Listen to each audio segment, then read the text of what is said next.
नमस्कार, स्वागत आहे तुमचं माझ्या यूट्यूब चॅनलमध्ये, ज्याचं नाव आहे स्वामी भक्ती मराठी।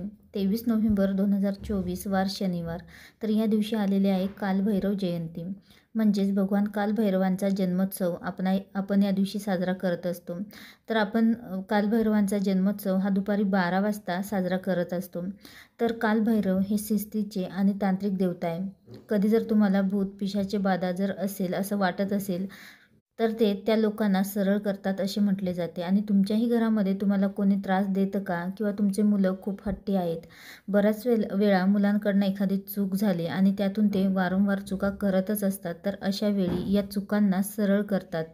तर या चुका करणाऱ्याला कालभैरव हे नीट करतात। कालभैरव म्हणजेच संकटापासून आणि दुःखातून, भयमुक्त वातावरणातून आपल्याला मार्ग काढायचा असेल तर तेव्हा कालभैरवांची सेवा केली जाते।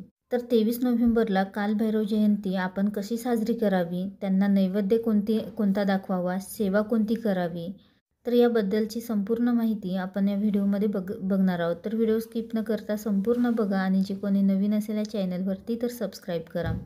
तर बघा, ज्या घरामध्ये कालभैरवांची सेवा होते तेथे कशाचीच कमी पडत नाही। तर कालभैरव हे भगवान शिवांचे उग्र अवतार मानले जाते, आणि आपण रोज घरामध्ये कालभैरवांची सेवा केलीच पाहिजे। घरामध्ये यामुळे कशाचीच आपल्याला भीती वाटत नाही। त्यासोबतच बघा, घरामध्ये तुम्हाला जर कधी कशाची भीती वाटत असेल, किंवा वारंवार तुमच्या स्वप्नामध्ये साप येणे, विचित्र प्राणी किंवा माणूस स्वप्नामध्ये येत असेल, तर त्यासाठी देखील घरामध्ये रोज कालभैरवांची सेवा ही केलीच पाहिजे। तर कशी आपण कालभैरवांची जयंती साजरी करावी, तर बघा, 23 तारखेला म्हणजेच 23 नोव्हेंबरला कालभैरव जयंती आणि कालाष्टमी देखील आहे, आणि या दिवशी त्यांचा जन्म झाला आहे। तर संध्याकाळी जवळपास कालभैरवांचं जर मंदिर असेल तर तिथे जाऊन आपल्याला एक नैवेद्य आणि ही सेवा करायची आहे। तसेच जर भगवान शंकरांच्या मंदिरात जरी तुम्ही जाऊन हा नैवेद्य दाखवला आणि सेवा केली तरीही चालेल। तुमच्या जवळपास पण कालभैरवांचं मंदिर असेल तर अवश्य तिथेच जा, आणि नसेल तर तुम्ही भगवान शिवशंकरांच्या मंदिरामध्ये जाऊन देखील नैवेद्य दाखवू शकता आणि त्यासोबतच सेवा देखील करू शकता। तर संध्याकाळी मंदिरामध्ये आपल्याला जायचं आहे, आणि जाताना वांग्याचं भरीत आणि बाजरीची भाकरी यासोबतच एक लिंबाची फोड आणि कांदा, तर हे सर्व घेऊन आपल्याला जायचं आहे। यासोबतच एक नारळ आणि खडीसाखरही आपल्याला घेऊन जायचे आहे, आणि हे सर्व तिथे अर्पण करायचं आहे, आणि प्रार्थना करायची आहे की माझ्या घरामध्ये अशी काही व्यक्ती असेल तर ते म्हणजेच हट्टी आणि चिडचिड करणारे, तर ते त्यांचा चिडचिडपणा, हट्टीपणा कमी होऊ दे अशी प्रार्थना करायची आहे। त्यानंतर तिथे आपल्याला जागा असेल तर तिथे बसूनच आपल्याला कालभैरव अष्टकमचं 11 वेळा पठण करायचं आहे। तर खूप प्रभावी अशी ही सेवा आहे। त्यासोबतच तुम्ही दानही या दिवशी करू शकता। तर बघा, मोतीचूरचे लाडू, इमारती ज्यालाच आपण जिलेबी म्हणतो, तर जी केशरी जिलेबी असते तर ती, त्यासोबतच बाजरीची भाकरी, पिठलं, तर हे देखील तुम्ही दान करू शकता। दानाला देखील खूप महत्त्व आहे।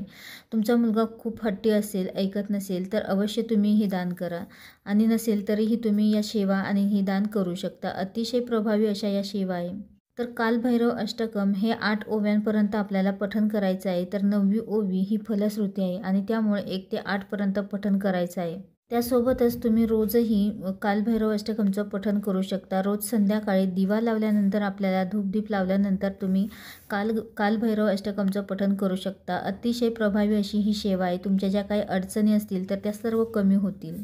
तर अवश्य येत्या 23 नोव्हेंबरला तुम्ही कालभैरव जयंती याप्रमाणे साजरी करा, आणि त्यासोबतच हे जे काही सेवा आणि उपाय आहे तर ते देखील करा। त्यासोबतच काही स्तोत्राचे देखील आपल्याला पठण करायचे आहे, ज्यामुळे तुमच्या घरामध्ये कधीच वाईट शक्ती येणार नाही किंवा थांबणार नाही। तर अवश्य तुम्ही या सेवा आणि उपाय करून बघा, नक्कीच तुम्हाला चांगला अनुभव मिळेल। व्हिडिओ आवडला असेल तर लाईक करा, कमेंट करा, शेअर करा आणि सबस्क्राईब करा। श्री स्वामी समर्थ।